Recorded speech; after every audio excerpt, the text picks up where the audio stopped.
வணக்கம் மக்களே, இன்னைக்கு நம்ம கோயம்புத்தூர் ரெட்ஃபீல்ட் ரோட்டில் தாங்க இருக்கோம். இங்கே என்ன ஸ்பெஷல் அப்படின்னு கேட்டிங்கனாக்கா, இங்கே வந்து ஆர்மியில் யூஸ் பண்ணக்கூடிய பீரங்கி இங்கே வந்து நமக்காக இங்கே காட்சிக்காக வச்சுருக்காங்க.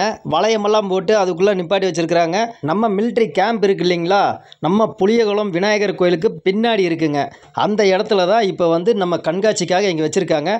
இங்கே நிறைய பேர் வந்து இப்போ வந்து ஃபோட்டோஸ் எல்லாம் எடுத்துகிட்டு இருக்காங்க. எனக்கு என்ன சின்ன வருத்தம் அப்படின்னாக்கா, அந்த உள்ளுக்குள்ளார எப்படி இருக்கும், எப்படி அவங்கெல்லாம் மறைஞ்சு நின்று இந்த வாரெல்லாம் நடத்தியிருப்பாங்க அப்படிங்கிறது எனக்கு தெரியல.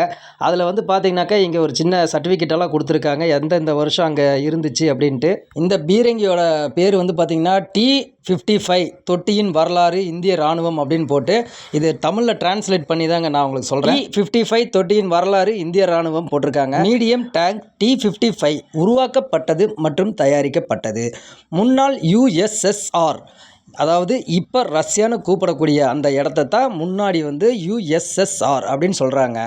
ஒரு காம்பேக்ட் ட்ராக், அதாவது 1955 முதல்ல இருந்து சேவையில் உள்ள இந்த வாகனம் 73 கவசப்படை பிரிவு, அதாவது 73 டிசம்பர் 1971 எழுதப்பட்ட போது, அதாவது இது அப்போ எழுதியிருக்காங்க. BANZX 1679 அப்படின்னு சொல்லக்கூடிய இந்த நம்ம டேங்க் இந்திய இராணுவத்தில் அதனுடைய தனித்துவமான ஒரு இடத்தை பிடிச்சிருக்குன்னு சொன்னால் அது மிகையாகாதுங்க. டிசம்பர் 16, 1971 அன்னைக்கு முதல் சுற்று துப்பாக்கி சூடு நடத்தியதில் இந்த மேற்கு முன்னணியில் இருந்த ஆப்ரேஷன் ட்ரைடென்ட், டிசம்பர் 1971 ஆப்ரேஷன் ரஷாக்குங்கிறது இப்போ வந்து நம்ம பஞ்சாப்னு கூப்பிட்டுருக்கோங்க. 1990 மற்றும் 91 ஆகிய அந்த நேரத்தில் தொட்டி அப்படின்னு சொல்கிறாங்க. அதாவது தொட்டினாக்கா வேற ஒன்றும் பயந்துக்காதீங்க, நம்மளுடைய இந்த பீரங்கியை தான் தொட்டின்னு சொல்கிறாங்க. அந்த டயத்தில் வந்து இந்த பீரங்கி வந்து அதன் தடம் பதித்துள்ளது அப்படின்னு சொல்கிறாங்க.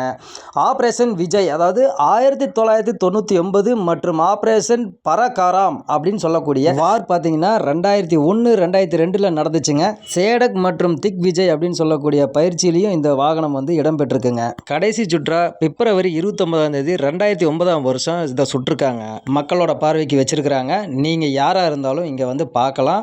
இரவு நேரத்தில் வந்தீங்க அப்படின்னாக்கா அந்த டிஸ்பிளேயில் ஓடக்கூடிய அந்த விசிபிலிட்டி எல்லாம் நல்லா தெரியும். பகலில் வந்தீங்கன்னா பெருசாக தெரியாது. எப்படி இருந்தாலும் சரிங்க, அந்த வண்டியை நான் தொட்டு பார்த்து தொட்டு கும்பிட்டுட்டு தான் வந்தேன். அது வரைக்கும் எனக்கு ரொம்ப சந்தோஷங்க. நம்மெல்லாம் போரில் போய் நின்று எதுவும் பண்ண முடியாதுங்க. ஆனால் போரில் போயிட்டு இந்த வண்டி மட்டும்தான் இப்போ இருக்குது, இன்னும் பிற்காலத்துலேயும் இருக்கும். மிகப்பெரிய வரலாறு பொக்கிஷம் எனக்கு கிடச்சிருக்கு. அதை தொட்டு பார்த்து ரசித்ததில் எனக்கு ரொம்ப சந்தோஷங்க. ஜெய் ஹிந்த்.